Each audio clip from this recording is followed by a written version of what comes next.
ਸਤਿ ਸ਼੍ਰੀ ਅਕਾਲ। ਤੁਸੀਂ ਵੇਖ ਰਹੇ ਹੋ ਟੀਵੀ ਪੰਜਾਬ ਤੇ ਮੈਂ ਹਾਂ ਤੁਹਾਡੇ ਨਾਲ ਇੰਦਰਪ੍ਰੀਤ ਕੌਰ ਸੰਘੇੜਾ।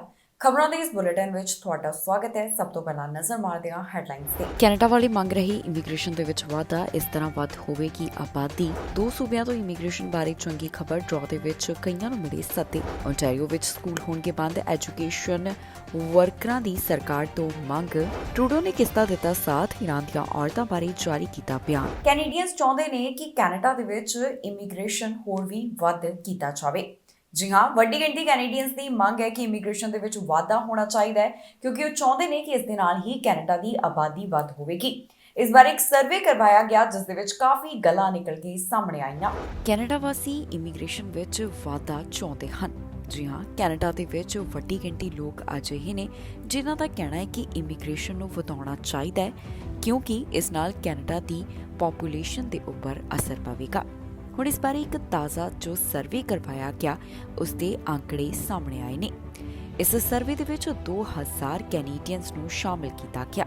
ਸਰਵੇ ਇਨਵਾਇਰਨਿਕਸ ਇੰਸਟੀਚਿਊਟ ਵੱਲੋਂ ਕਰਵਾਇਆ ਗਿਆ, ਜਿਸ ਦੇ ਵਿੱਚ ਦੇਖਣ ਨੂੰ ਮਿਲਿਆ ਹੈ ਕਿ ਵੱਧ ਗਿਣਤੀ ਕੈਨੇਡੀਅਨਸ ਚਾਹੁੰਦੇ ਨੇ ਕਿ ਇਮੀਗ੍ਰੇਸ਼ਨ ਦੇ ਵਿੱਚ ਵਾਧਾ ਹੋਵੇ। ਉਹਨਾਂ ਦਾ ਕਹਿਣਾ ਹੈ ਕਿ ਕੈਨੇਡਾ ਵਿੱਚ ਇਸ ਸਮੇਂ ਜ਼ਿਆਦਾ ਇਮੀਗ੍ਰੇਸ਼ਨ ਦੀ ਜ਼ਰੂਰਤ ਹੈ। ਮੌਜੂਦਾ ਸਮੇਂ ਵੈਸੇ ਵੀ ਕੈਨੇਡਾ ਦੇ ਵਿੱਚ ਇਮੀਗ੍ਰੇਸ਼ਨ ਦਾ ਪੱਧਰ ਰਿਕਾਰਡ ਪੱਧਰ ਦੇ ਉੱਪਰ ਦਰਜ ਕੀਤਾ ਜਾ ਰਿਹਾ ਹੈ। ਤਾਜ਼ਾ ਸਰਵੇ ਦੇ ਮੁਤਾਬਕ ਪਤਾ ਚੱਲਿਆ ਕਿ 58% ਰਿਸਪੋਂਡੈਂਟਸ ਦਾ ਇਸ ਗੱਲ ਨੂੰ ਲੈ ਕੇ ਮੰਨਣਾ ਹੈ ਕਿ ਕੈਨੇਡਾ ਦੇ ਵਿੱਚ ਅਜੇ ਇਮੀਗ੍ਰੇਸ਼ਨ ਵਧਾਉਣ ਦੀ ਜ਼ਰੂਰਤ ਹੈ, ਤਾਂ ਕਿ ਆਬਾਦੀ ਵਿੱਚ ਵਾਧਾ ਦਰਜ ਕੀਤਾ ਜਾ ਸਕੇ। ਇਸ ਤੋਂ ਪਹਿਲਾਂ ਸਾਲ 2019 ਦੇ ਵਿੱਚ ਅੰਗਸ ਸਟ੍ਰੀਟ ਇੰਸਟੀਚਿਊਟ ਵੱਲੋਂ ਵੀ ਇਮੀਗ੍ਰੇਸ਼ਨ ਨੂੰ ਲੈ ਕੇ ਇੱਕ ਸਰਵੇ ਕਰਵਾਇਆ ਗਿਆ ਸੀ। 2 ਸੂਬਿਆਂ ਤੋਂ ਇਮੀਗ੍ਰੇਸ਼ਨ ਦੇ ਨਾਲ ਜੁੜੀ ਹੋਈ ਚੰਗੀ ਖਬਰ ਸਾਹਮਣੇ ਆਈ ਹੈ। 2 ਸੂਬਿਆਂ ਵੱਲੋਂ ਇਮੀਗ੍ਰੇਸ਼ਨ ਦੇ ਡਰਾਅ ਕੱਢੇ ਗਏ, ਜਿਸ ਵਿੱਚ ਕਈ ਉਮੀਦਵਾਰਾਂ ਦੀ ਕਿਸਮਤ ਜਾਗੀ ਹੈ, ਜਿਨ੍ਹਾਂ ਨੂੰ ਪੀਆਰ ਹਾਸਲ ਕਰਨ ਦੇ ਲਈ ਮੌਕਾ ਦਿੱਤਾ ਗਿਆ ਕਿ ਇਹਨਾਂ ਨੂੰ ਪੀਐਨਪੀ ਡਰਾਅ ਦੇ ਜ਼ਰੀਏ ਇਨਵੀਟੇਸ਼ਨ ਹਾਸਲ ਹੋਏ ਨੇ। 2 ਸੂਬਿਆਂ ਤੋਂ ਇਮੀਗ੍ਰੇਸ਼ਨ ਬਾਰੇ ਇੱਕ ਚੰਗੀ ਖਬਰ ਸਾਹਮਣੇ ਆਈ ਹੈ। ਇਹਨਾਂ 2 ਸੂਬਿਆਂ ਵੱਲੋਂ ਪੀਐਨਪੀ ਡਰਾਅ ਕੱਢੇ ਗਏ, ਜਿਸ ਵਿੱਚ ਕਈ ਉਮੀਦਵਾਰਾਂ ਨੂੰ ਸੱਦੇ ਜਾਰੀ ਕੀਤੇ ਗਏ। ਇਹ ਡਰਾਅ ਓਨਟਾਰੀਓ ਤੇ ਪ੍ਰਿੰਸ ਐਡਵਰਡ ਆਈਲੈਂਡ ਵੱਲੋਂ ਐਲਾਨ ਕੀਤੇ ਗਏ ਨੇ। ਇਹਨਾਂ ਡਰਾਅ ਦੇ ਬਾਰੇ ਜੋ ਜਾਣਕਾਰੀ ਸਾਹਮਣੇ ਆਈ ਹੈ, ਉੱਥੇ ਅਕਤੂਬਰ 20 ਤੋਂ 29 ਅਕਤੂਬਰ ਦਰਮਿਆਨ ਕੱਢੇ ਡਰਾਅ ਦੀ ਡਿਟੇਲ ਦਿੱਤੀ ਗਈ। ਸਭ ਤੋਂ ਪਹਿਲਾਂ ਗੱਲ ਕਰਦੇ ਹਾਂ ਓਨਟਾਰੀਓ ਸੂਬੇ ਦੀ। ਓਨਟਾਰੀਓ ਸੂਬੇ ਵੱਲੋਂ 25 ਅਕਤੂਬਰ ਨੂੰ ਓਨਟਾਰੀਓ ਇਮੀਗ੍ਰੈਂਟ ਨੋਮੀਨੀ ਪ੍ਰੋਗਰਾਮ ਦਾ ਐਲਾਨ ਕੀਤਾ ਗਿਆ, ਜਿਸ ਵਿੱਚ 535 ਉਮੀਦਵਾਰਾਂ ਨੂੰ ਇਨਵੀਟੇਸ਼ਨ ਮਿਲੇ। ਇਹ ਉਮੀਦਵਾਰ ਮਾਸਟਰਸ ਗ੍ਰੈਜੂਏਟ ਸਟਰੀਮ ਤੋਂ ਸਨ। ਇਸ ਵਾਸਤੇ ਉਮੀਦਵਾਰਾਂ ਲਈ ਜ਼ਰੂਰੀ ਸੀ ਕਿ ਉਹਨਾਂ ਕੋਲ 35 ਜਾਂ ਫਿਰ ਇਸ ਤੋਂ ਵੱਧ ਸਕੋਰਸ ਹੋਣ।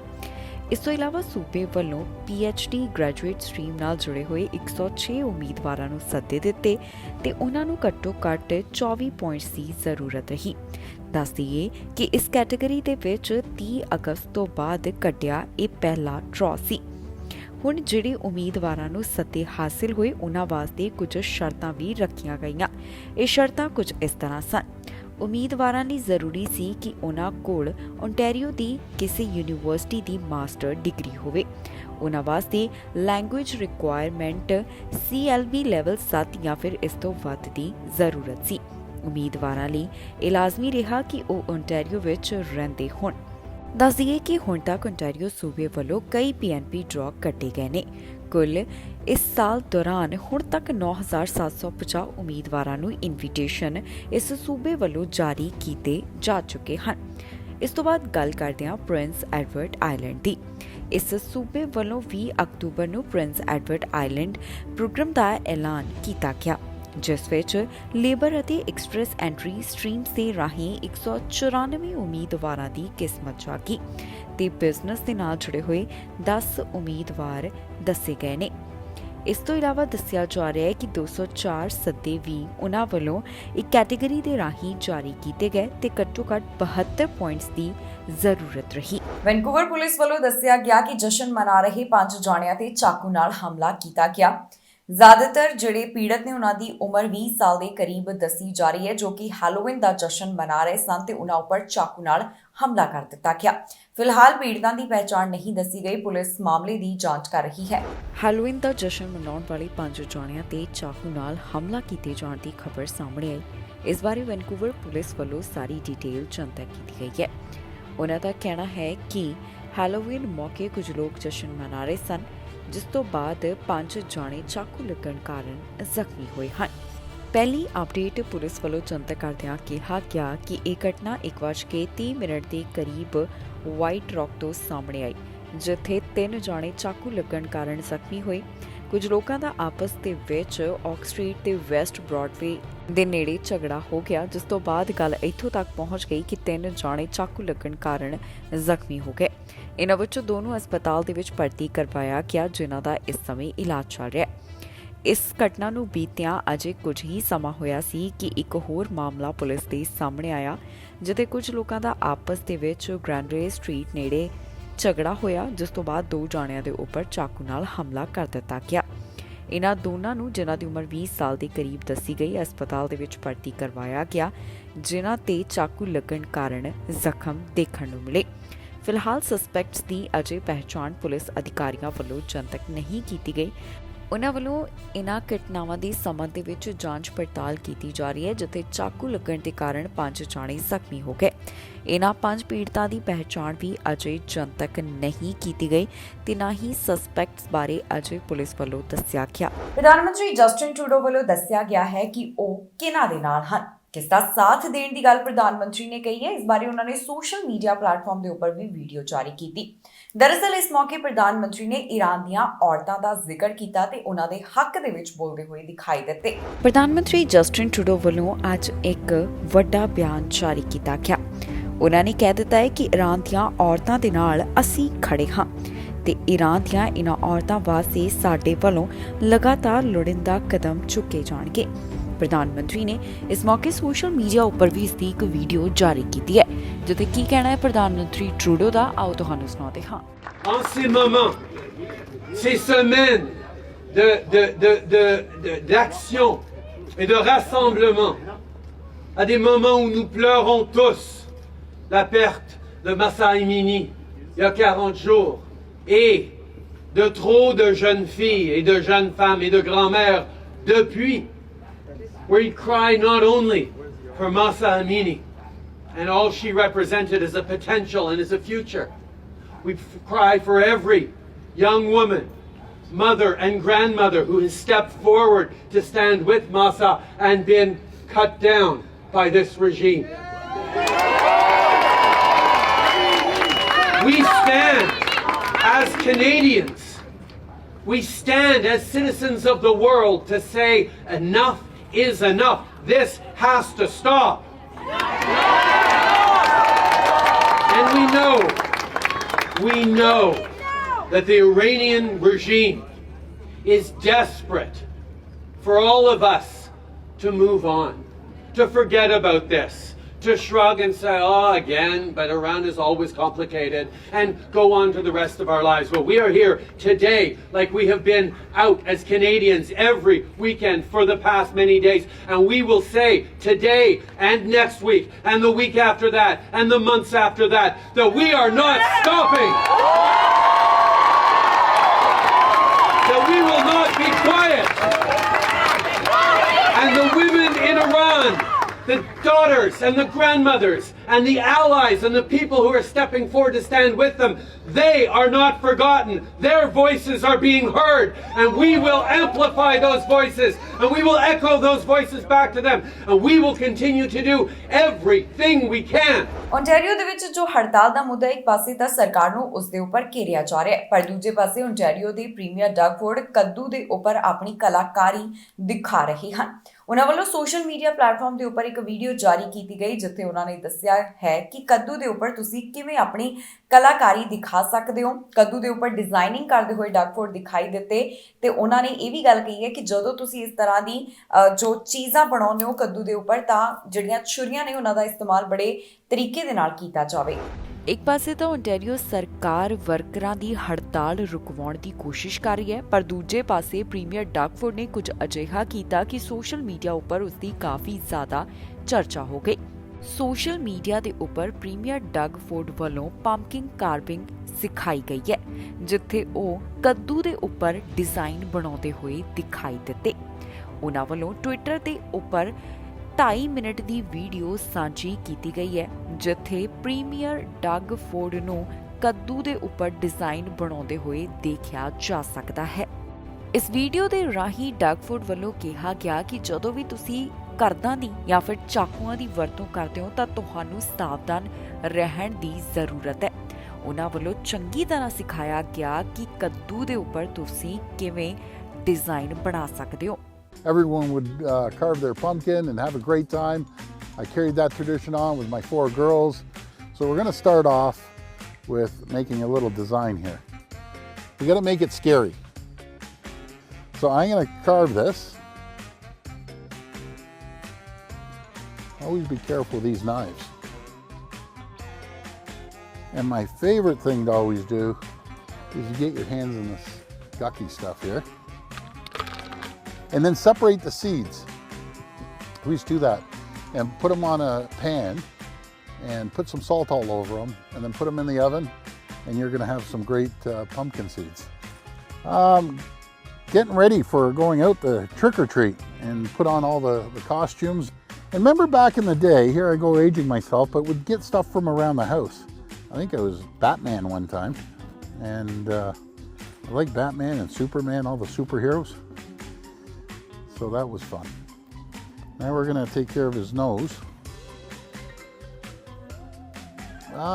Back then, well, growing up with the kids, if I had the Halloween movies on, they'd be up all night. They'd be sleeping in our bed because they'd be terrified. But a good one is obviously Halloween or Friday the 13th. Now, we got to put the eyeballs in. Okay, this is time for my pumpkin reveal. And I just want to, full disclosure, I'm not a pumpkin carver. But here we go. I think there's kind of a resemblance. Right? Anyways, kids, have fun. From my family to yours, have a safe and happy Halloween and wishing you all the best. God bless. Now kids, just the warnings. Before you eat your candy, get your parents to check them. And the best quality control people you could ever get is get your dad or your mom, grandfather, grandmother to do the quality control check. And that was my job with the kids. And I'd always make sure the first one was really good. Coffee crisp. Tastes delicious. Bank of Canada ਵੱਲੋਂ ਜੋ ਇੱਕ ਵਾਰ ਫਿਰ ਤੋਂ ਵਿਆਜ ਦਰਾਂ ਦੇ ਵਿੱਚ ਵਾਧਾ ਕੀਤਾ ਗਿਆ, ਉਸ ਤੋਂ ਬਾਅਦ ਬੈਂਕ ਨੂੰ ਆਲੋਚਨਾ ਦਾ ਸਾਹਮਣਾ ਕਰਨਾ ਪੈ ਰਿਹਾ ਹੈ। ਬੈਂਕ ਉੱਪਰ ਕਈ ਤਰ੍ਹਾਂ ਦੇ ਸਵਾਲ ਖੜੇ ਕੀਤੇ ਜਾ ਰਹੇ ਨੇ, ਪਰ ਬੈਂਕ ਵੱਲੋਂ ਕਹਿ ਦਿੱਤਾ ਗਿਆ ਹੈ ਕਿ ਉਹਨਾਂ ਨੂੰ ਕੋਈ ਵੀ ਆਪਣੀ ਇੰਡੀਪੈਂਡੈਂਸ ਨੂੰ ਲੈ ਕੇ ਖਤਰਾ ਜਾਂ ਫਿਰ ਇਸ ਨੂੰ ਲੈ ਕੇ ਕੋਈ ਖਦਸ਼ਾ ਨਹੀਂ ਹੈ। ਇਸ ਬਾਰੇ ਹੁਣ ਬੈਂਕ ਵੱਲੋਂ ਇੱਕ ਤਾਜ਼ਾ ਬਿਆਨ ਜਾਰੀ ਕੀਤਾ ਗਿਆ। ਬੈਂਕ ਆਫ ਕੈਨੇਡਾ ਵੱਲੋਂ ਇੱਕ ਵੱਡਾ ਬਿਆਨ ਜਾਰੀ ਕੀਤਾ ਗਿਆ। ਟਿਫ ਮੈਕਲਮ ਦਾ ਕਹਿਣਾ ਹੈ ਕਿ ਬੈਂਕ ਆਫ ਕੈਨੇਡਾ ਦੀ ਸੁਤੰਤਰਤਾ ਨੂੰ ਕੋਈ ਵੀ ਖਤਰਾ ਨਹੀਂ ਹੈ।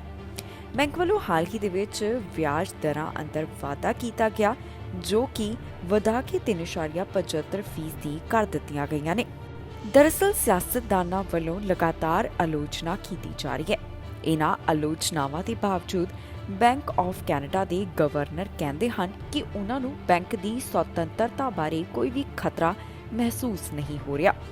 ਕੈਨੇਡੀਅਨ ਪ੍ਰੈਸ ਨੂੰ ਉਹਨਾਂ ਵੱਲੋਂ ਇੱਕ ਇੰਟਰਵਿਊ ਦਿੱਤੀ ਗਈ, ਜਿਸ ਦੇ ਵਿੱਚ ਮੈਕਲਮ ਕਹਿੰਦੇ ਨੇ ਕਿ ਬੈਂਕ ਦੀ ਇੰਡੀਪੈਂਡੈਂਸ ਖਤਰੇ ਵਿੱਚ ਹੋਣ ਬਾਰੇ ਮੈਨੂੰ ਕੋਈ ਚਿੰਤਾ ਨਹੀਂ ਹੈ। ਦੱਸ ਦਈਏ ਕਿ ਪਿਛਲੇ 1 ਸਾਲ ਦੌਰਾਨ ਕੋਵਿਡ-19 ਪੈਂਡੈਮਿਕ ਦੇ ਸਮਿਆਂ ਵਿੱਚ ਆਪਣੀਆਂ ਨੀਤੀਆਂ ਦੇ ਰਿਕਾਰਡ ਤੋੜ ਮਹਿੰਗਾਈ ਤੇ ਕਾਬੂ ਪਾਉਣ ਵਾਸਤੇ ਚੁੱਕੇ ਗਏ ਕਦਮਾਂ ਨੂੰ ਲੈ ਕੇ ਬੈਂਕ ਆਫ ਕੈਨੇਡਾ ਦੇ ਉੱਪਰ ਕਈ ਤਰ੍ਹਾਂ ਦੇ ਸਵਾਲ ਖੜੇ ਕੀਤੇ ਜਾ ਰਹੇ ਨੇ। ਮੈਕਲਮ ਕਹਿੰਦੇ ਹਨ ਕਿ ਲੋਕਾਂ ਨੂੰ ਸਖਤ ਸਵਾਲ ਪੁੱਛਣੇ ਵੀ ਚਾਹੀਦੇ ਹਨ, ਪਰ ਉਹਨਾਂ ਨੂੰ ਆਰਗੇਨਾਈਜੇਸ਼ਨ ਦੀ ਇੰਡੀਪੈਂਡੈਂਸ ਦੇ ਸੰਬੰਧ ਦੇ ਵਿੱਚ ਕੋਈ ਖਦਸ਼ਾ ਜਾਂ ਫਿਰ ਚਿੰਤਾ ਨਹੀਂ ਹੈ। ਜ਼ਿਕਰਯੋਗ ਹੈ ਕਿ ਮਾਰਚ ਮਹੀਨੇ ਤੋਂ ਬਾਅਦ ਬੈਂਕ ਆਫ ਕੈਨੇਡਾ ਵੱਲੋਂ ਲਗਾਤਾਰ 6 ਵਾਰ ਵਿਆਜ ਦਰਾਂ ਵਿੱਚ ਵਾਧਾ ਕੀਤਾ ਗਿਆ। ਕੈਨੇਡਾ ਦੇ ਇਤਿਹਾਸ ਵਿੱਚ ਇੰਨੇ ਘੱਟ ਸਮੇਂ ਵਿੱਚ ਪਹਿਲੀ ਵਾਰ ਇੰਨੀ ਵਾਰ ਵਿਆਜ ਦਰਾਂ ਵਧਾਈਆਂ ਗਈਆਂ। ਇੱਥੇ ਇਹ ਵੀ ਦੱਸਣਯੋਗ ਹੈ ਕਿ ਕੈਨੇਡਾ ਵਿੱਚ ਮਹਿੰਗਾਈ ਦਰ ਨੇ ਪਿਛਲੇ ਕਈ ਰਿਕਾਰਡ ਤੋੜੇ ਹਨ। ਸਤੰਬਰ ਮਹੀਨੇ ਮਹਿੰਗਾਈ ਦਰ 6.9% ਦਰਜ ਕੀਤੀ ਗਈ।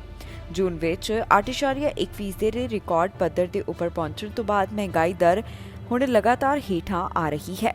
ਇਸ ਸਭ ਤੋਂ ਬਾਅਦ ਮੈਕਲਮ ਵੱਲੋਂ ਜੋ ਆਪਣੇ ਵਿਚਾਰ ਸਾਂਝੇ ਕੀਤੇ ਗਏ, ਉਸ ਦੇ ਵਿੱਚ ਉਹਨਾਂ ਦਾ ਕਹਿਣਾ ਹੈ ਕਿ ਸੁਤੰਤਰਤਾ ਬੇਹੱਦ ਮਹੱਤਵਪੂਰਨ ਹੈ। 21 ਅਕਤੂਬਰ ਨੂੰ federal NDP leader Jagmeet Singh ਨੇ ਪ੍ਰਧਾਨ ਮੰਤਰੀ ਜਸਟਿਨ ਟਰੂਡੋ ਨੂੰ ਇੱਕ ਪੱਤਰ ਲਿਖਿਆ, ਜਿਸ ਵਿੱਚ ਉਹਨਾਂ ਕਿਹਾ ਕਿ ਭਾਵੇਂ ਉਹ ਬੈਂਕ ਆਫ ਕੈਨੇਡਾ ਦੀ ਸੁਤੰਤਰਤਾ ਨੂੰ ਸਪੋਰਟ ਕਰਦੇ ਹਨ, ਪਰ ਵਿਆਜ ਦਰਾਂ ਵਿੱਚ ਇੱਕ ਹੋਰ ਵਾਧਾ ਲੋਕਾਂ ਤੇ ਗੰਭੀਰ ਪ੍ਰਭਾਵ ਪਾਵੇਗਾ। ਪੱਤਰ ਬਾਰੇ ਰਿਪੋਰਟਰਸ ਵੱਲੋਂ ਜੋ ਸਵਾਲ ਪੁੱਛਿਆ ਗਿਆ, ਉਸ ਉੱਪਰ ਵਿੱਤ ਮੰਤਰੀ ਨੇ ਕਿਹਾ ਸੀ ਕਿ ਕੈਨੇਡੀਅਨ ਆਰਥਿਕ ਪਰੇਸ਼ਾਨੀ ਦਾ ਸਾਹਮਣਾ ਕਰ ਰਹੇ ਹਨ, ਪਰ ਉਹਨਾਂ ਵੱਲੋਂ ਕਿਹਾ ਗਿਆ ਕਿ ਚੁਣੌਤੀਪੂਰਨ ਆਰਥਿਕ ਸਮਿਆਂ ਦੌਰਾਨ ਸੰਸਥਾਗਤ ਸਥਿਰਤਾ ਬੇहद ਮਹੱਤਵਪੂਰਨ ਹੈ। ਐਜੂਕੇਸ਼ਨਲ ਵਰਕਰਾਂ ਵੱਲੋਂ ਕਹਿ ਦਿੱਤਾ ਗਿਆ ਹੈ ਕਿ ਉਹ ਹੜਤਾਲ ਦੇ ਉੱਪਰ ਜਾਣਗੇ। ਜੇਕਰ ਫਿਰ ਵੀ ਸਰਕਾਰ ਨਹੀਂ ਮੰਨਦੀ ਤਾਂ ਉਹਨਾਂ ਵੱਲੋਂ ਮੁਕੰਮਲ ਤੌਰ ਦੇ ਉੱਪਰ ਹੜਤਾਲ ਕੀਤੀ ਜਾਵੇਗੀ। ਹੁਣ ਐਜੂਕੇਸ਼ਨ ਵਰਕਰ ਲਗਾਤਾਰ ਆਪਣਾ ਪੱਖ ਰੱਖਦੇ ਹੋਏ ਦਿਖਾਈ ਦੇ ਰਹੇ ਨੇ, ਪਰ ਦੂਜੇ ਪਾਸੇ ਇਹ ਵੀ ਗੱਲ ਸਾਹਮਣੇ ਆ ਰਹੀ ਹੈ ਕਿ ਓਨਟਾਰੀਓ ਸਰਕਾਰ ਇਸ ਬਾਰੇ ਜਲਦ ਹੀ ਹੁਣ ਬਿੱਲ ਪੇਸ਼ ਕਰ ਸਕਦੀ ਹੈ, ਕਿਉਂਕਿ ਉਹਨਾਂ ਵੱਲੋਂ ਇਸ ਸੰਬੰਧੀ ਤਿਆਰੀ ਕੀਤੀ ਜਾ ਰਹੀ ਹੈ। ਓਨਟਾਰੀਓ ਸਰਕਾਰ ਵੱਲੋਂ ਐਜੂਕੇਸ਼ਨਲ ਵਰਕਰਾਂ ਦੀ ਹੜਤਾਲ ਰੋਕੀ ਜਾਵੇਗੀ। ਇਸ ਸੰਬੰਧੀ ਓਨਟਾਰੀਓ ਸਰਕਾਰ ਹੁਣ ਬਿੱਲ ਪੇਸ਼ ਕਰੇਗੀ। ਜੀ ਹਾਂ, ਯੂਨੀਅਨ ਵੱਲੋਂ ਐਤਵਾਰ ਨੂੰ ਸੂਬੇ ਭਰ ਦੇ ਵਿੱਚ ਹੜਤਾਲ ਕਰਨ ਦਾ 5 ਦਿਨਾਂ ਦਾ ਨੋਟਿਸ ਦਿੱਤਾ ਹੈ, ਜਿਸ ਤੋਂ ਬਾਅਦ ਹੁਣ ਸਰਕਾਰ ਕੀ ਕਰਨ ਜਾ ਰਹੀ ਹੈ, ਇਸ ਬਾਰੇ ਵੀ ਜਾਣਕਾਰੀ ਸਾਹਮਣੇ ਆ ਗਈ ਹੈ। ਹੁਣ ਇਸ ਸਭ ਬਾਰੇ ਪਤਾ ਚੱਲਿਆ ਹੈ ਕਿ ਐਜੂਕੇਸ਼ਨ ਵਰਕਰਾਂ ਨੂੰ ਹੜਤਾਲ ਤੇ ਜਾਣ ਤੋਂ ਰੋਕਣ ਵਾਸਤੇ ਓਨਟਾਰੀਓ ਸਰਕਾਰ ਬਿੱਲ ਪੇਸ਼ ਕਰਨ ਦੀ ਤਿਆਰੀ ਕਰ ਰਹੀ ਹੈ। 55,000 ਐਜੂਕੇਸ਼ਨ ਵਰਕਰਾਂ ਦੀ ਅਪਾਇੰਟਮੈਂਟ ਕਰਨ ਵਾਲੀ union Canadian union of public employees ਵੱਲੋਂ ਐਤਵਾਰ ਵਾਲੇ ਦਿਨ 5 ਦਿਨਾਂ ਦਾ ਨੋਟਿਸ ਦਿੱਤਾ ਹੈ। ਯੂਨੀਅਨ ਦਾ ਕਹਿਣਾ ਹੈ ਕਿ ਜੇਕਰ ਸਰਕਾਰ ਨਾਲ ਸਮਝੌਤਾ ਸਿਰੇ ਨਹੀਂ ਚੜ੍ਹਦਾ ਤਾਂ ਸ਼ੁੱਕਰਵਾਰ ਤੋਂ ਮੁਕੰਮਲ ਹੜਤਾਲ ਕੀਤੀ ਜਾਵੇਗੀ। ਸਰਕਾਰ ਅਤੇ ਐਜੂਕੇਸ਼ਨ ਵਰਕਰਾਂ ਵਿੱਚ ਐਤਵਾਰ ਨੂੰ ਮੁੜ ਗੱਲਬਾਤ ਸ਼ੁਰੂ ਹੋਈ ਸੀ, ਪਰ ਐਤਵਾਰ ਰਾਤ ਨੂੰ ਐਜੂਕੇਸ਼ਨ ਮਿਨਿਸਟਰ ਸਟੀਫਨ ਨੇ ਇੱਕ ਬਿਆਨ ਜਾਰੀ ਕਰਦਿਆਂ ਕਿਹਾ ਕਿ ਯੂਨੀਅਨ ਆਪਣੀ ਜ਼ਿੱਦ ਤੇ ਅੜੀ ਹੋਈ ਹੈ। ਉਨ੍ਹਾਂ ਕਿਹਾ ਕਿਉਂਕਿ ਯੂਨੀਅਨ ਹੜਤਾਲ ਕਰਨ ਦੇ ਆਪਣੇ ਇਰਾਦੇ ਤੋਂ ਪਿੱਛੇ ਹਟਣ ਵਾਸਤੇ ਤਿਆਰ ਨਹੀਂ ਹੈ, ਇਸ ਕਾਰਨ ਕਲਾਸਾਂ ਬੰਦ ਹੋਣ ਤੋਂ ਰੋਕਣ ਅਤੇ ਬੱਚਿਆਂ ਦੀ ਪੜ੍ਹਾਈ ਨੂੰ ਜਾਰੀ ਰੱਖਣਾ ਯਕੀਨੀ ਬਣਾਉਣ ਵਾਸਤੇ ਸਾਡੇ ਕੋਲ ਕਾਨੂੰਨ ਪੇਸ਼ ਕਰਨ ਤੋਂ ਇਲਾਵਾ ਕੋਈ ਹੋਰ ਵਿਕਲਪ ਨਹੀਂ ਹੈ। ਦੱਸ ਦਈਏ ਕਿ ਐਤਵਾਰ ਨੂੰ ਯੂਨੀਅਨ ਦੀ ਪ੍ਰੈਜ਼ੀਡੈਂਟ ਵੱਲੋਂ ਇੱਕ ਬਿਆਨ ਵਿੱਚ ਕਿਹਾ ਗਿਆ ਕਿ ਕੋਈ ਵੀ ਹੜਤਾਲ ਤੇ ਨਹੀਂ ਆਉਣਾ ਚਾਹੁੰਦਾ, ਪਰ ਐਜੂਕੇਸ਼ਨਲ ਵਰਕਰਾਂ ਦੀ ਤਨਖਾਹ ਕਾਫੀ ਨਹੀਂ ਹੈ ਅਤੇ ਉਹ ਆਪਣੇ ਬਿੱਲ ਤੱਕ ਅਦਾ ਨਹੀਂ ਕਰ ਪਾ ਰਹੇ। ਉਨ੍ਹਾਂ ਕਿਹਾ ਕਿ ਵਰਕਰ ਵੇਜ ਵਾਧੇ ਦੇ ਹੱਕਦਾਰ ਹਨ। ਓਨਟਾਰੀਓ ਦੇ ਬਹੁਤ ਸਾਰੇ ਸਕੂਲ ਬੋਰਡਾਂ ਦਾ ਕਹਿਣਾ ਹੈ ਕਿ ਜੇ ਸਟਾਫ ਆਪਣੀਆਂ ਸੇਵਾਵਾਂ ਵਾਪਸ ਲੈਂਦਾ ਹੈ ਤਾਂ ਉਨ੍ਹਾਂ ਨੂੰ ਸਕੂਲ ਬੰਦ ਕਰਨੇ ਪੈਣਗੇ। ਦੱਸਣਯੋਗ ਹੈ ਕਿ ਯੂਨੀਅਨ ਵੱਲੋਂ ਤਨਖਾਹਾਂ ਵਿੱਚ ਸਾਲਾਨਾ 11.7% ਦੀ ਵਾਧੇ ਦੀ ਮੰਗ ਰੱਖੀ ਗਈ ਹੈ, ਜਿਸ ਦੇ ਜਵਾਬ ਵਿੱਚ ਸਰਕਾਰ ਨੇ $40,000 ਸਾਲਾਨਾ ਤੋਂ ਘੱਟ ਕਮਾਉਣ ਵਾਲੇ ਵਰਕਰਾਂ ਨੂੰ ਸਾਲਾਨਾ 2% ਦੀ ਵਾਧਾ ਤੇ ਬਾਕੀਆਂ ਵਾਸਤੇ ਸਾਲਾਨਾ 1.25% ਦੀ ਵਾਧੇ ਦੀ ਪੇਸ਼ਕਸ਼ ਕੀਤੀ। ਇਸ ਤੋਂ ਇਲਾਵਾ ਯੂਨੀਅਨ ਨੇ ਕੁਝ ਹੋਰ ਪ੍ਰਸਤਾਵ ਵੀ ਰੱਖੇ, ਜਿਸ ਵਿੱਚ ਓਵਰਟਾਈਮ ਵੇਲੇ ਮੌਜੂਦਾ ਰੇਟ ਨਾਲੋਂ ਦੁੱਗਣਾ ਭੁਗਤਾਨ, ਐਜੂਕੇਸ਼ਨ ਅਸਿਸਟੈਂਟਸ ਅਤੇ ਅਰਲੀ ਚਾਈਲਡਹੁੱਡ ਐਜੂਕੇਟਰਸ ਨੂੰ ਤਿਆਰੀ ਵਾਸਤੇ 30 ਮਿੰਟ ਦਾ ਪੇਡ ਸਮਾਂ ਅਤੇ ਬੈਨੀਫਿਟ ਦੇ ਵਿੱਚ ਵਾਧਾ ਸ਼ਾਮਿਲ ਹੈ। ਬੋਰਡ ਨੇ ਕਿਹਾ ਕਿ ਉਨ੍ਹਾਂ ਦੇ ਕਰੀਬ 14,600 ਸਟਾਫ ਦੇ ਹੜਤਾਲ ਤੇ ਜਾਣ ਦੀ ਸਥਿਤੀ ਵਿੱਚ ਸਕੂਲਾਂ ਅੰਦਰ ਨਾਰਮਲ ਰੂਟੀਨ ਸੰਭਵ ਨਹੀਂ ਹੋ ਸਕੇਗਾ। ਕੈਨੇਡਾ ਦੇ ਇੱਕ ਹਿੱਸੇ ਤੋਂ ਭਿਆਨਕ ਹਾਦਸੇ ਬਾਰੇ ਜਾਣਕਾਰੀ ਸਾਹਮਣੇ ਆਈ ਹੈ, ਜਿਸ ਦੇ ਵਿੱਚ ਇੱਕ ਵਿਅਕਤੀ ਪ੍ਰਭਾਵਿਤ ਹੋਇਆ। ਪੁਲਿਸ ਮਾਮਲੇ ਦੀ ਜਾਂਚ ਕਰ ਰਹੀ ਹੈ। ਉਹਨਾਂ ਵੱਲੋਂ ਜੇ ਪੀੜਤ ਦੀ ਪਹਿਚਾਣ ਨਹੀਂ ਦੱਸੀ ਗਈ। ਮਿਡਟਾਊਨ ਟੋਰਾਂਟੋ ਦੇ ਵਿੱਚ ਇੱਕ ਭਿਆਨਕ ਹਾਦਸਾ ਵਾਪਰਿਆ, ਜਿਸ ਤੋਂ ਬਾਅਦ ਇੱਕ ਵਿਅਕਤੀ ਗੰਭੀਰ ਰੂਪ ਦੇ ਵਿੱਚ ਜ਼ਖਮੀ ਦੱਸਿਆ ਗਿਆ। ਪੁਲਿਸ ਅਧਿਕਾਰੀਆਂ ਵੱਲੋਂ ਇਸ ਮਾਮਲੇ ਦੀ ਜਾਣਕਾਰੀ ਸਾਂਝੀ ਕਰਦਿਆਂ ਦੱਸਿਆ ਗਿਆ ਕਿ ਇਹ ਘਟਨਾ ਯੋਂਗ ਸਟਰੀਟ ਅਤੇ ਗਲੈਨ ਗਰੋਵ ਐਵਨਿਊ ਦੇ ਨੇੜੇ 12:45 ਦੇ ਕਰੀਬ ਸਾਹਮਣੇ ਆਈ ਹੈ। ਟੋਰਾਂਟੋ ਪੁਲਿਸ ਦੇ ਦੱਸਣ ਮੁਤਾਬਕ ਇੱਕ ਚਿੱਟੀ ਫੋਰਡ ਡਰਾਈਵਰ ਵੱਲੋਂ ਚਲਾਈ ਜਾ ਰਹੀ ਸੀ, ਜਿਸ ਦੇ ਨਾਲ ਹਾਦਸਾ ਵਾਪਰਿਆ ਹੈ। ਹਾਦਸੇ ਤੋਂ ਬਾਅਦ ਵਾਹਨ ਚਲਾਉਣ ਵਾਲਾ ਡਰਾਈਵਰ ਅੰਦਰ ਹੀ ਫਸ ਗਿਆ। ਜਿਸ ਵਿਅਕਤੀ ਵੱਲੋਂ GMC ਆਪਰੇਟ ਕੀਤੀ ਜਾ ਰਹੀ ਸੀ, ਉਸ ਨੂੰ ਹਸਪਤਾਲ ਦੇ ਵਿੱਚ ਭਰਤੀ ਕਰਵਾਇਆ ਗਿਆ ਹੈ। ਫਿਲਹਾਲ ਪੁਲਿਸ ਇਸ ਮਾਮਲੇ ਦੀ ਜਾਂਚ ਪੜਤਾਲ ਕਰ ਰਹੀ ਹੈ। ਉਹਨਾਂ ਵੱਲੋਂ ਬਹੁਤੀ ਡਿਟੇਲ ਅਜੇ ਇਸ ਬਾਰੇ ਜਨਤਕ ਨਹੀਂ ਕੀਤੀ ਗਈ। ਪੀੜਤ ਦੀ ਪਹਿਚਾਣ ਵੀ ਅਜੇ ਉਹਨਾਂ ਵੱਲੋਂ ਨਹੀਂ ਦੱਸੀ ਗਈ। ਹਾਦਸਾ ਕਿਵੇਂ ਵਾਪਰਿਆ, ਇਹ ਕਾਰਨ ਵੀ ਪਤਾ ਲਗਾਉਣ ਦੀ ਕੋਸ਼ਿਸ਼ ਜਾਰੀ ਹੈ। ਇਸ ਤੋਂ ਇਲਾਵਾ ਪੁਲਿਸ ਅਧਿਕਾਰੀਆਂ ਦਾ ਕਹਿਣਾ ਹੈ ਕਿ ਜੇਕਰ ਕਿਸੇ ਨੂੰ ਵੀ ਇਸ ਘਟਨਾ ਦੇ ਬਾਰੇ ਕੋਈ ਜਾਣਕਾਰੀ ਪਤਾ ਹੋਵੇ ਤਾਂ ਪੁਲਿਸ ਨਾਲ 4168081900 ਜਾਂ ਫਿਰ ਕ੍ਰਾਈਮ ਸਟਾਪਰਸ ਨਾਲ 4162228477 ਦੇ ਉੱਪਰ ਕਾਲ ਕਰਦਿਆਂ ਜਾਣਕਾਰੀ ਸਾਂਝੀ ਕੀਤੀ ਜਾ ਸਕਦੀ ਹੈ। ਫਿਲਹਾਲ ਇਸ ਮਾਮਲੇ ਸੰਬੰਧੀ ਜਾਂਚ ਪੜਤਾਲ ਜਾਰੀ ਹੈ, ਜਿਸ ਤੋਂ ਬਾਅਦ ਅਗਲੀ ਅਪਡੇਟ ਜਾਰੀ ਕੀਤੀ ਜਾਵੇਗੀ। ਹਾਈਵੇ ਦੇ ਉੱਪਰ ਟਰੱਕ ਨਾਲ ਕਈ ਵਾਹਨ ਟਕਰਾਏ ਨੇ, ਜਿਸ ਤੋਂ ਬਾਅਦ 2 ਜਾਣੇ ਜ਼ਖਮੀ ਹੋਏ ਤੇ ਉਹਨਾਂ ਨੂੰ ਹਸਪਤਾਲ ਦੇ ਵਿੱਚ ਭਰਤੀ ਕਰਵਾਇਆ ਗਿਆ। 2 ਪੀੜਤਾਂ ਦੀ ਪਹਿਚਾਣ ਨਹੀਂ ਦੱਸੀ ਗਈ, ਪਰ ਪੁਲਿਸ ਅਧਿਕਾਰੀਆਂ ਵੱਲੋਂ ਦੱਸਿਆ ਗਿਆ ਕਿ ਉਹਨਾਂ ਨੂੰ ਲੱਗਦਾ ਹੈ ਕਿ ਫੌਗ ਦੇ ਕਾਰਨ ਇਹ ਹਾਦਸਾ ਵਾਪਰਿਆ, ਜਿੱਥੇ ਕਈ ਵਾਹਨਾਂ ਦੀ ਟੱਕਰ ਹੋਈ। ਹਾਈਵੇ 6 ਦੇ ਉੱਪਰ ਇੱਕ ਵੱਡਾ ਹਾਦਸਾ ਵਾਪਰਿਆ, ਜਿੱਥੇ ਕਈ ਵਾਹਨ ਇੱਕ ਟਰੱਕ ਦੇ ਨਾਲ ਟਕਰਾ ਗਏ। ਹਾਦਸੇ ਤੋਂ ਬਾਅਦ 2 ਜਣਿਆਂ ਨੂੰ ਹਸਪਤਾਲ ਦੇ ਵਿੱਚ ਭਰਤੀ ਕਰਵਾਏ ਜਾਣ ਦੀ ontario ਪੁਲਿਸ ਵੱਲੋਂ ਜਾਣਕਾਰੀ ਦਿੱਤੀ ਗਈ ਹੈ। ontario ਪੁਲਿਸ ਵੱਲੋਂ ਇਸ ਘਟਨਾ ਦੇ ਬਾਰੇ ਜਾਂਚ ਪੜਤਾਲ ਕੀਤੀ ਜਾ ਰਹੀ ਹੈ, ਜਿਸ ਦੇ ਵਿੱਚ ਹਾਈਵੇ ਸੇਫਟੀ ਡਿਵੀਜ਼ਨ ਵੱਲੋਂ ਉਹਨਾਂ ਦਾ ਸਹਿਯੋਗ ਦਿੱਤਾ ਜਾ ਰਿਹਾ ਹੈ। ਅਧਿਕਾਰੀਆਂ ਦਾ ਕਹਿਣਾ ਹੈ ਕਿ ਇਹ ਮਾਮਲਾ 8:30 ਦੇ ਕਰੀਬ ਹਾਈਵੇ 6 ਅਤੇ ਮਿਲਗਰੋਵ ਸਾਈਡ ਰੋਡ ਦੇ ਉੱਪਰ ਵਾਪਰਿਆ ਹੈ। ontario ਪੁਲਿਸ ਦੇ ਦੱਸਣ ਮੁਤਾਬਕ 2 ਜਣੇ ਗੰਭੀਰ ਰੂਪ ਵਿੱਚ ਜ਼ਖਮੀ ਹੋਏ ਨੇ, ਜਿਨ੍ਹਾਂ ਨੂੰ ਹਸਪਤਾਲ ਵਿੱਚ ਭਰਤੀ ਕਰਵਾਇਆ ਗਿਆ ਅਤੇ ਹੈਮਿਲਟਨ ਪੈਰਾਮੈਡਿਕਸ ਵੱਲੋਂ ਪੁਸ਼ਟੀ ਕੀਤੀ ਗਈ ਹੈ ਕਿ ਜਿਹੜੇ 2 ਜਣੇ ਹਸਪਤਾਲ ਦੇ ਵਿੱਚ ਭਰਤੀ ਕਰਵਾਏ ਗਏ ਉਹਨਾਂ ਦੀ ਹਾਲਤ ਸਥਿਰ ਬਣੀ ਹੋਈ ਹੈ। ਪੈਰਾਮੈਡਿਕਸ ਵੱਲੋਂ ਇਸ ਹਾਦਸੇ ਬਾਰੇ ਦੱਸਿਆ ਗਿਆ ਕਿ ਇਸ ਦਾ ਕਾਰਨ ਫੌਗ ਹੋ ਸਕਦਾ ਹੈ। ਫਿਲਹਾਲ ਪੁਲਿਸ ਇਸ ਮਾਮਲੇ ਦੀ ਜਾਂਚ ਪੜਤਾਲ ਕਰ ਰਹੀ ਹੈ। ਘਟਨਾ ਵਾਲੀ ਥਾਂ ਨੂੰ ਕੁਝ ਦੇਰ ਲਈ ਬੰਦ ਰੱਖਿਆ ਗਿਆ, ਪਰ ਇਸ ਤੋਂ ਇਲਾਵਾ ਹੋਰ ਵਾਧੂ ਜਾਣਕਾਰੀ ਅਜੇ ਉਨ੍ਹਾਂ ਵੱਲੋਂ ਜਾਰੀ ਨਹੀਂ ਕੀਤੀ ਗਈ। ਜਿਹੜੇ 2 ਪੀੜਤਾਂ ਨੂੰ ਹਸਪਤਾਲ ਦੇ ਵਿੱਚ ਭਰਤੀ ਕਰਵਾਇਆ ਗਿਆ ਉਹਨਾਂ ਬਾਰੇ ਵੀ ਅਜੇ ਬਹੁਤਾ ਕੁਝ ਸਾਂਝਾ ਨਹੀਂ ਕੀਤਾ ਗਿਆ। ਮਾਮਲੇ ਦੀ ਜਾਂਚ ਪੜਤਾਲ ਜਾਰੀ ਹੈ, ਜਿਸ ਤੋਂ ਬਾਅਦ ਅਗਲੀ ਅਪਡੇਟ ਦਿੱਤੀ ਜਾਵੇਗੀ। ਇੱਕ ਔਰਤ ਦੀ ਧੌਣ ਦੇ ਉੱਪਰ ਚਾਕੂ ਮਾਰਨ ਦਾ ਮਾਮਲਾ ਸਾਹਮਣੇ ਆਇਆ। ਔਰਤ ਇੱਕ ਥਾਂ ਦੇ ਉੱਪਰ ਗਈ ਸੀ ਜਿੱਥੇ ਇੱਕ ਵਿਅਕਤੀ ਮੌਜੂਦ ਸੀ ਤੇ ਉਸ ਵੱਲੋਂ ਚਾਕੂ ਦੇ ਨਾਲ ਹਮਲਾ ਕਰ ਦਿੱਤਾ ਗਿਆ। ਪੁਲਿਸ ਅਧਿਕਾਰੀ ਫਿਲਹਾਲ ਇਸ ਮਾਮਲੇ ਦੀ ਜਾਂਚ ਕਰ ਰਹੇ ਨੇ ਤੇ ਉਹਨਾਂ ਵੱਲੋਂ ਅਜੇ ਪੀੜਤ ਜਾਂ ਫਿਰ ਸਸਪੈਕਟ ਦੀ ਪਹਿਚਾਣ ਨਹੀਂ ਦੱਸੀ ਗਈ। ਈਸਟ ਯਾਰਕ ਤੋਂ ਇੱਕ ਅਜਿਹਾ ਮਾਮਲਾ ਸਾਹਮਣੇ ਆਇਆ ਜਿੱਥੇ ਔਰਤ ਦੇ ਉੱਪਰ ਚਾਕੂ ਨਾਲ ਹਮਲਾ ਕੀਤਾ ਗਿਆ। ਇਹ ਚਾਕੂ ਔਰਤ ਦੀ ਧੌਣ ਦੇ ਵਿੱਚ ਮਾਰਿਆ ਗਿਆ, ਜਿਸ ਬਾਰੇ ਟੋਰਾਂਟੋ ਪੁਲਿਸ ਵੱਲੋਂ ਜਾਣਕਾਰੀ ਦਿੱਤੀ ਗਈ। ਟੋਰਾਂਟੋ ਪੁਲਿਸ ਦੇ ਦੱਸਣ ਮੁਤਾਬਕ ਇਹ ਮਾਮਲਾ 19 ਅਕਤੂਬਰ ਨੂੰ ਡੈਨਫੋਰਥ ਅਤੇ ਗਲੈਨ ਹਿਲ ਐਵਨਿਊ ਦੇ ਨੇੜਿਓਂ ਸਾਹਮਣੇ ਆਇਆ। ਪੁਲਿਸ ਦੇ ਦੱਸਣ ਮੁਤਾਬਕ ਔਰਤ ਦੇ ਗਲੇ ਦੇ ਉੱਪਰ ਚਾਕੂ ਨਾਲ ਹਮਲਾ ਕੀਤਾ ਗਿਆ। ਪੁਲਿਸ ਵੱਲੋਂ ਦੱਸਿਆ ਗਿਆ ਕਿ 3:48 ਦੇ ਕਰੀਬ ਔਰਤ ਅਤੇ ਉਸਦੇ ਦੋਸਤ ਨੇੜੇ ਦੇ ਸਕੂਲ ਯਾਰਡ ਦੇ ਵਿੱਚ ਗਏ ਸਨ, ਜਿੱਥੇ ਇੱਕ ਵਿਅਕਤੀ ਮੌਜੂਦ ਸੀ ਤੇ ਇਸ ਵਿਅਕਤੀ ਦੇ ਨਾਲ ਔਰਤ ਦਾ ਝਗੜਾ ਹੋ ਗਿਆ। ਗੱਲ ਇੱਥੋਂ ਤੱਕ ਪਹੁੰਚ ਗਈ ਕਿ ਇਹ ਵਿਅਕਤੀ ਔਰਤ ਦੀ ਧੌਣ ਦੇ ਉੱਪਰ ਚਾਕੂ ਮਾਰ ਕੇ ਮੌਕੇ ਵਾਲੀ ਥਾਂ ਤੋਂ ਫਰਾਰ ਹੋ ਗਿਆ। ਪੀੜਤ ਔਰਤ ਨੂੰ ਜ਼ਖਮੀ ਹਾਲਤ ਦੇ ਵਿੱਚ ਹਸਪਤਾਲ ਭਰਤੀ ਕਰਵਾਇਆ ਗਿਆ। ਫਿਲਹਾਲ ਪੁਲਿਸ ਵੱਲੋਂ ਅਜੇ ਇਸ ਸਸਪੈਕਟ ਦੀ ਭਾਲ ਕੀਤੀ ਜਾ ਰਹੀ ਹੈ, ਜਿਸ ਦਾ ਨਾਮ ਮੋ ਦੱਸਿਆ ਗਿਆ। ਇਸ ਵਿਅਕਤੀ ਦੀ ਡਿਸਕ੍ਰਿਪਸ਼ਨ ਵੀ ਪੁਲਿਸ ਵੱਲੋਂ ਜਾਰੀ ਕੀਤੀ ਗਈ ਹੈ। ਫਿਲਹਾਲ ਪੁਲਿਸ ਅਧਿਕਾਰੀਆਂ ਵੱਲੋਂ ਕਿਹਾ ਗਿਆ ਹੈ ਕਿ ਜੇਕਰ ਕਿਸੇ ਨੂੰ ਵੀ ਇਸ ਬਾਰੇ ਕੋਈ ਜਾਣਕਾਰੀ ਹੋਵੇ ਤਾਂ ਉਹਨਾਂ ਨਾਲ 4168085500 ਜਾਂ ਫਿਰ ਕ੍ਰਾਈਮ ਸਟਾਪਰਸ ਨਾਲ 4162228477 ਦੇ ਉੱਪਰ ਕਾਲ ਕਰਦਿਆਂ ਸਾਰੀ ਜਾਣਕਾਰੀ ਸਾਂਝੀ ਕੀਤੀ ਜਾ ਸਕਦੀ ਹੈ। ਮਾਮਲੇ ਦੀ ਬਹੁਤੀ ਅਪਡੇਟ ਅਜੇ ਜਾਰੀ ਨਹੀਂ ਕੀਤੀ ਗਈ। ਇਹ ਮਾਮਲਾ ਜਾਂਚ ਅਧੀਨ ਹੈ, ਜਿਸ ਤੋਂ ਬਾਅਦ ਅਗਲੀ ਅਪਡੇਟ ਜਾਰੀ ਕੀਤੀ ਜਾਵੇਗੀ। ਇੰਸਟਾਗ੍ਰਾਮ ਦੇ ਵਿੱਚ ਖਰਾਬੀ ਆ ਗਈ। ਕਈ ਲੋਕਾਂ ਨੂੰ ਆਪਣੇ ਅਕਾਊਂਟ ਦੀ ਵਰਤੋਂ ਕਰਨ ਦੇ ਵਿੱਚ ਪਰੇਸ਼ਾਨੀ ਦਾ ਸਾਹਮਣਾ ਕਰਨਾ ਪੈ ਰਿਹਾ ਹੈ। ਇੰਸਟਾਗ੍ਰਾਮ ਵੱਲੋਂ ਕਹਿ ਦਿੱਤਾ ਗਿਆ ਹੈ ਕਿ ਜਲਦ ਉਹ ਇਸ ਦਾ ਹੱਲ ਕੱਢ ਲੈਣਗੇ। ਕਈਆਂ ਦੇ ਤਾਂ ਅਕਾਊਂਟ ਵੀ ਬੰਦ ਹੋ ਗਏ ਤੇ ਉਹਨਾਂ ਨੂੰ ਲੱਗਦਾ ਹੈ ਕਿ ਬਿਨਾਂ ਕਾਰਨ ਦੱਸੇ ਇੰਸਟਾਗ੍ਰਾਮ ਨੇ ਉਹਨਾਂ ਦੇ ਅਕਾਊਂਟ ਦੇ ਉੱਪਰ ਕਾਰਵਾਈ ਕਰ ਦਿੱਤੀ ਹੈ, ਪਰ ਅਜਿਹਾ ਬਿਲਕੁਲ ਨਹੀਂ ਹੈ। ਕੋਈ ਖਰਾਬੀ ਦੇ ਕਾਰਨ ਅਜਿਹਾ ਹੋ ਰਿਹਾ ਹੈ। ਇੰਸਟਾਗ੍ਰਾਮ ਦੀ ਵਰਤੋਂ ਕਰਨ ਵਾਲਿਆਂ ਨੂੰ ਪਰੇਸ਼ਾਨੀ ਦਾ ਸਾਹਮਣਾ ਕਰਨਾ ਪੈ ਰਿਹਾ ਹੈ। ਕਈਆਂ ਦੇ ਅਕਾਊਂਟ ਦੇ ਵਿੱਚ ਇਸ ਸਮੇਂ ਕੋਈ ਖਰਾਬੀ ਆ ਗਈ ਹੈ, ਜਿਸ ਤੋਂ ਬਾਅਦ ਇੰਸਟਾਗ੍ਰਾਮ ਵੱਲੋਂ ਇਸ ਦੀ ਜਾਂਚ ਕੀਤੀ ਜਾ ਰਹੀ ਹੈ। ਜੀ ਹਾਂ, ਇੰਸਟਾਗ੍ਰਾਮ ਦੀ ਵਰਤੋਂ ਕਰਨ ਵਾਲੇ ਕਈ ਯੂਜ਼ਰਸ ਵੱਲੋਂ ਕਿਹਾ ਗਿਆ ਕਿ ਉਹਨਾਂ ਦੇ ਅਕਾਊਂਟ ਸਸਪੈਂਡ ਹੋ ਚੁੱਕੇ ਨੇ ਤੇ ਕਈਆਂ ਵੱਲੋਂ ਇਹ ਗੱਲ ਕਹੀ ਗਈ ਹੈ ਕਿ ਉਹ ਜਦੋਂ ਆਪਣਾ ਅਕਾਊਂਟ ਚਲਾਉਂਦੇ ਨੇ ਤਾਂ ਉਹਨਾਂ ਨੂੰ ਪਰੇਸ਼ਾਨੀ ਆ ਰਹੀ ਹੈ। ਇਸ ਬਾਰੇ ਹੁਣ ਇੰਸਟਾਗ੍ਰਾਮ ਵੱਲੋਂ ਆਪਣਾ ਪੱਖ ਰੱਖਿਆ ਗਿਆ ਤੇ ਉਹਨਾਂ ਨੇ ਮੁਆਫੀ ਮੰਗੀ ਹੈ। ਇੰਸਟਾਗ੍ਰਾਮ ਦਾ ਕਹਿਣਾ ਹੈ ਕਿ ਉਹ ਇਸ ਸਭ ਦੇ ਸੰਬੰਧ ਵਿੱਚ ਜਾਂਚ ਕਰ ਰਹੇ ਹਨ। ਫਿਲਹਾਲ ਜਿਹੜੇ ਅਕਾਊਂਟ ਸਸਪੈਂਡ ਹੋਏ ਨੇ ਉਸ ਬਾਰੇ ਤਾਂ ਇੰਸਟਾਗ੍ਰਾਮ ਵੱਲੋਂ ਕੋਈ ਵੀ ਬਿਆਨ ਜਾਰੀ ਨਹੀਂ ਕੀਤਾ ਗਿਆ। ਦੱਸ ਦਈਏ ਕਿ 3000 ਦੇ ਕਰੀਬ ਯੂਜ਼ਰਸ ਪ੍ਰਭਾਵਿਤ ਹੋਏ ਨੇ, ਜਿਨ੍ਹਾਂ ਵੱਲੋਂ ਆਪਣੇ ਅਕਾਊਂਟ ਦੇ ਵਿੱਚ ਆਈ ਖਰਾਬੀ ਬਾਰੇ ਦੱਸਿਆ ਗਿਆ। ਕਈਆਂ ਦਾ ਕਹਿਣਾ ਹੈ ਕਿ ਜਦੋਂ ਉਹ ਆਪਣਾ ਅਕਾਊਂਟ ਚਲਾਉਂਦੇ ਨੇ ਤਾਂ ਇੰਸਟਾਗ੍ਰਾਮ ਆਪਣੇ ਆਪ ਹੀ ਬੰਦ ਹੋ ਰਿਹਾ ਹੈ।